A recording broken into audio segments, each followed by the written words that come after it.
একের পর এক বিশ্বাসঘাতকদের পাকড়াও করছে ইরান, যারা গোপনে কাজ করছে মোসাদের এজেন্ট হয়ে। এখন পর্যন্ত 500 জনেরও বেশি গুপ্তচরকে আটক করেছে দেশটির নিরাপত্তা বাহিনী। চুলচেরা অভিযান চালিয়ে ইরানের ভেতর ধ্বংস করে দেওয়া হচ্ছে মোসাদের শক্তিশালী গোপন নেটওয়ার্ক। বিস্তারিত আরিফ হাসানের প্রতিবেদনে।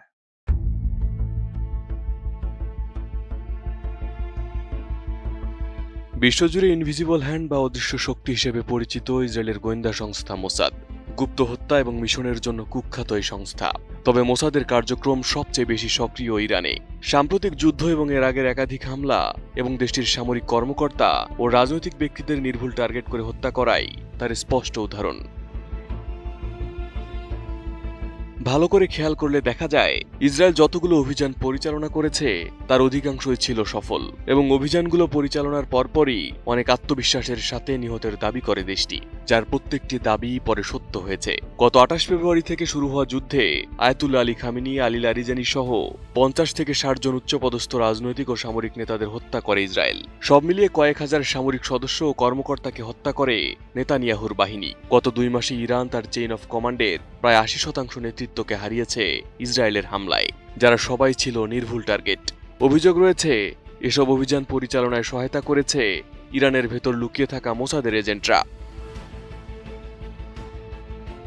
মূলত ইসরায়েল ইরানের ভেতর সরাসরি এখন এজেন্ট পাঠায় না, বরং ইসলামিক প্রজাতন্ত্র বিরোধী জনগণকে গোপন এজেন্ট হিসেবে মোতায়েন করে তারা। সেসব ইরানি নাগরিক গোপনে ইসরায়েলের হয়ে কাজ করে। এদিকে চলমান যুদ্ধবিরতির মধ্যে একে একে সেসব এজেন্টদের গলা চিপে ধরছে আইআরজিসি। ভেঙে দেওয়া হচ্ছে ইরানের ভেতর মোসাদের শক্তিশালী নেটওয়ার্ক।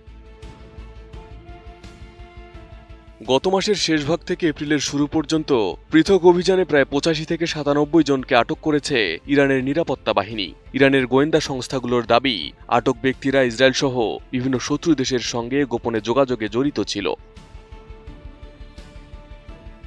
12 এপ্রিল দেশজুড়ে পরিচালিত এক অভিযানে একটি বড় নেটওয়ার্কের 50 জন সদস্যকে গ্রেপ্তার করা হয়। অভিযোগ রয়েছে তারা ইরানের গুরুত্বপূর্ণ অবকাঠামো, চেকপয়েন্ট এবং নিরাপত্তা বাহিনীর গতিবিধির স্থানাঙ্ক বিদেশি সংস্থাগুলোর কাছে সরবরাহ করে আসছিল।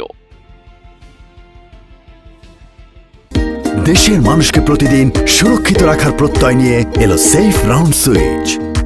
এরপর 15 এপ্রিল ইরানের গোয়েন্দা মন্ত্রণালয় একযোগে দেশের 6টি প্রদেশে অভিযান চালিয়ে আরও 35 জনকে আটক করার ঘোষণা দেয়। তাদের বিরুদ্ধে অভিযোগ, তারা সংবেদনশীল তথ্য ইসরায়েলে পাচার এবং নাশকতামূলক কর্মকাণ্ডের মাধ্যমে জাতীয় নিরাপত্তা বিঘ্নিত করার পরিকল্পনায় জড়িত ছিল।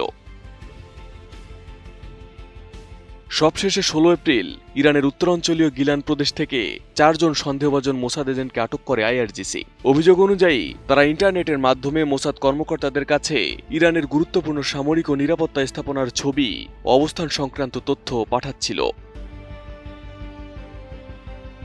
ফেব্রুয়ারির শেষ দিক থেকে শুরু হওয়া যুদ্ধের পর থেকে এ পর্যন্ত প্রায় 500 জনেরও বেশি ব্যক্তিকে গুপ্তচর বৃত্তির অভিযোগে আটক করার দাবি করেছে ইরান। তাদের দাবি, দেশের ভিতরে লুকিয়ে থাকা এই ধরনের এজেন্টরাই ইসরায়েলকে সহায়তা করে আসছে। তাদের মতে প্রশাসন সহ বিভিন্ন গুরুত্বপূর্ণ খাতে ছড়িয়ে রয়েছে হাজার হাজার গুপ্তচর। এসব নেটওয়ার্ক শনাক্ত ও ধ্বংস করতে এখন জোরালো অভিযান চালাচ্ছে Tehran. Arif Hasan, ATN news.